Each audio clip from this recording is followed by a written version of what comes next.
Assalamualaikum warahmatullahi wabarakatuh. Bertemu lagi dengan saya Bu Mary Sumiati. Bagaimana kabar Ananda hari ini? Ibu harap kalian semua dalam keadaan sehat jiwa dan raganya. Karena hidup itu bukan hanya tentang kesehatan secara fisik, secara batin, Ananda juga harus sehat. Ananda harus selalu bahagia untuk dapat menikmati hidup. Tentu saja kebahagiaan itu harus dicari dengan kegiatan yang positif. Nah, hari ini, Ibu ingin membagikan suatu kegiatan yang positif yang dapat mengembangkan daya kreativitas kalian dalam berimajinasi. Kegiatan positif yang Ibu maksud adalah membuat sebuah cerita pendek. Di sekolah, khususnya pada pelajaran bahasa Indonesia pada tingkat SMP, ada kompetensi dasar yang biasanya disingkat dengan KD yang mengharuskan Ananda untuk membuat sebuah cerita. Baik itu cerita pendek, cerita fantasi, maupun cerita inspiratif. Apakah Ananda mengalami kesulitan dalam memulai sebuah cerita? Ibu yakin beberapa dari kalian masih ada yang bertanya-tanya, dari mana memulai membuat cerpen? Apa saja langkah-langkahnya? Bagaimana cara mencari idenya? Nah, di video kali ini, Ibu akan memberikan tips pada kalian untuk membuat sebuah cerpen dengan mudah dan teratur. Baiklah, langsung saja kita bahas langkah-langkahnya.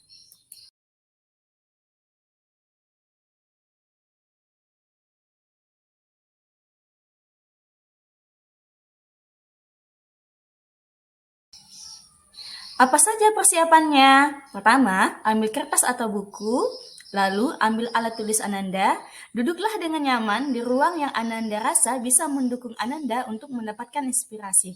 Lalu kuatkan niat untuk membuat sebuah cerita, karena semakin kuat niat, maka akan semakin besar pula nanti usaha yang dilakukan untuk membuat sebuah cerita. Semakin besar usaha, maka akan semakin besar juga kemungkinan Ananda untuk mendapatkan hasil cerita yang baik.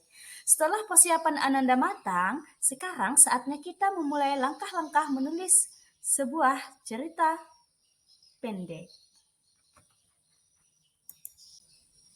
Langkah-langkah membuat cerpen sebagai berikut. Yang pertama, tentukan tujuan. Yang kedua, tentukan pemicu. Ketiga, tentukan tokoh dan sifat atau karakternya. Yang keempat, rancang alur cerita atau buat kerangka ceritanya. Yang kelima, kembangkan kerangka menjadi cerita yang utuh. Yang pertama, tentukan tujuan. Tujuan Ananda itu apa? Cerita seperti apa yang Ananda ingin buat? Apakah cerita tentang persahabatan, tentang pengkhianatan, tentang pengorbanan, tentang kekecewaan, tentang kesabaran, dan banyak lagi. Di sini, Ibu akan contohkan penentuan tujuan. Misalnya, di sini tujuan Ibu adalah membuat sebuah cerita tentang siswa yang nakal. Setelah kita menentukan tujuan kita, langkah kedua adalah mencari pemicu atau bantuan kita dalam membuat sebuah cerita ini. Pemicu ini merupakan sesuatu yang dapat melandasi kita dalam membuat sebuah cerita. Pemicu ini beragam ya Ananda. Pemicu dapat berupa video. Kita bisa menonton video untuk mendapatkan inspirasi dalam membuat sebuah cerita. Bisa juga melihat gambar-gambar. Bisa juga dengan membaca cerita lain. Bahkan, lingkungan kita sehari-hari pun bisa kita jadikan sebagai pemicu. Misalnya, kita melihat ibu di rumah yang mengurus rumah dari pagi sampai malam, lalu terinspirasilah kita untuk membuat sebuah cerita tentang pengorbanan seorang ibu. Bisa kan? Sebagai contoh di sini, ibu akan menggunakan lingkungan ibu sebagai pemicu untuk membuat sebuah cerita. Di lingkungan ibu mengajar, ada seorang siswa yang terkenal bandel di sekolah. Kita sebut saja dia Alko, bukan nama yang sebenarnya ya. Nah, Alko ini malas sekali belajar di kelas. Dia sering tidur jika guru sedang menjelaskan. Dia juga selalu mengerjakan tugas dengan asal-asalan. Nah, kita anggap si Alko ini sebagai pemicu ibu membuat cerita ya. Nanti karakter si Alko ini akan kita lebih-lebihkan agar cerita lebih menarik. Setelah kita tentukan pemicu, langkah ketiga adalah kita tentukan tokoh siapa saja yang akan kita masukkan ke dalam cerita dan apa karakter atau sifatnya. Ibu contohkan ya, misalnya si Alko ini sifatnya malas, bandel, dan pemarah. Bu Wani sebagai wali kelas baik hati dan tulus. Lena sebagai teman Alko sekaligus tetangga Alko yang perhatian dan mengenali Alko dengan baik.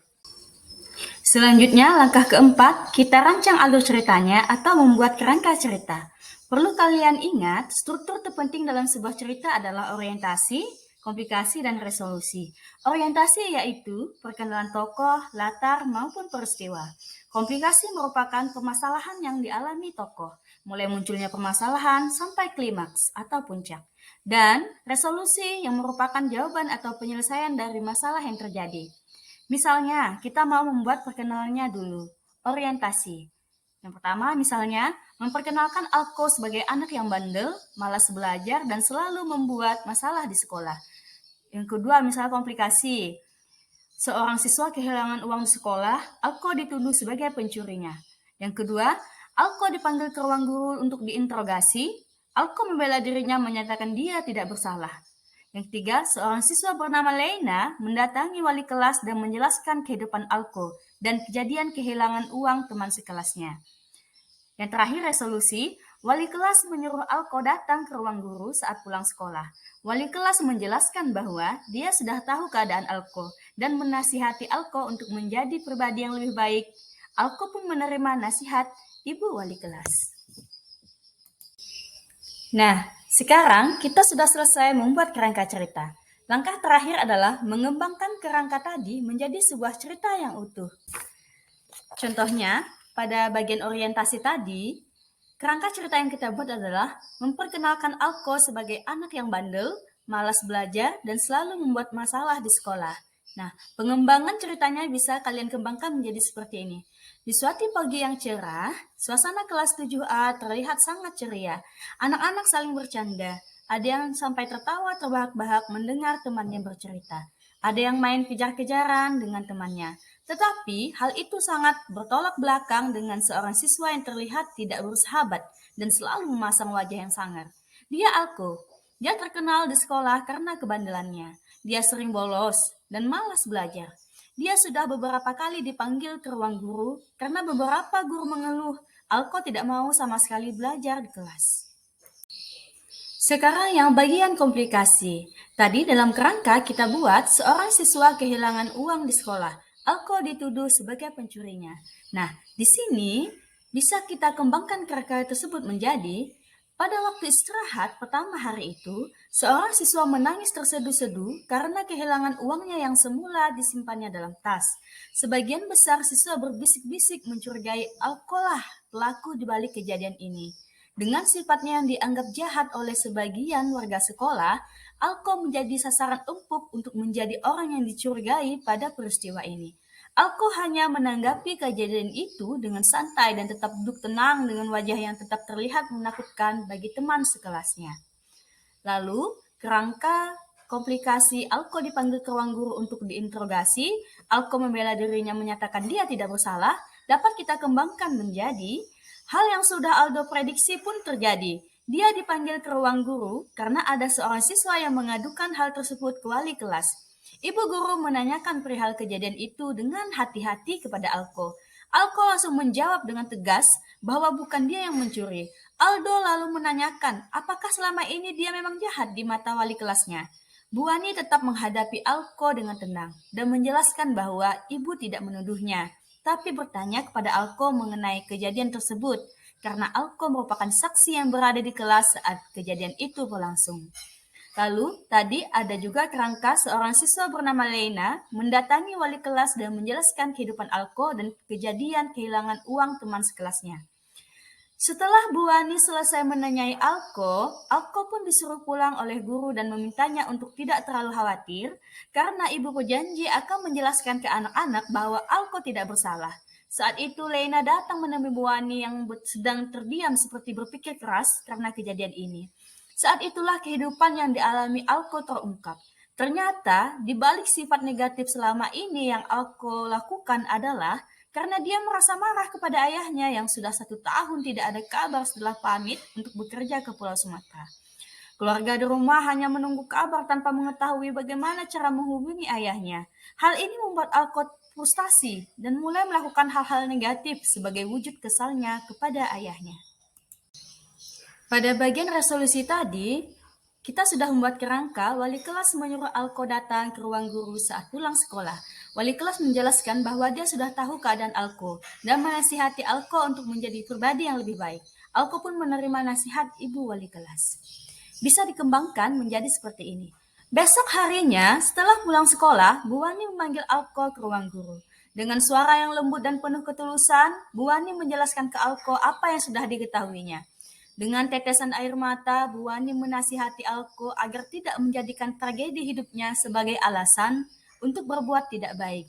Justru sebaliknya, kejadian ini haruslah menjadi motivasi Alko untuk menjadi orang sukses dan membuktikan kepada ayahnya nanti kalau dia bisa menjadi orang hebat walaupun pernah ditinggalkan ayahnya. Tentang kejadian uang temannya yang hilang, Bu Wani menjelaskan bahwa siswa tersebut mendatanginya dan ternyata lupa kalau uangnya ada di rumah. Alko yang merasa lega sekaligus merasa dihargai oleh Bu Wani pun menangis terisak-isak. Tangis itu mewakili sakit yang dirasakannya selama ini. Setelah suasana tenang, Alko berjanji kepada Bu Wani untuk berubah menjadi orang yang lebih baik mulai sekarang.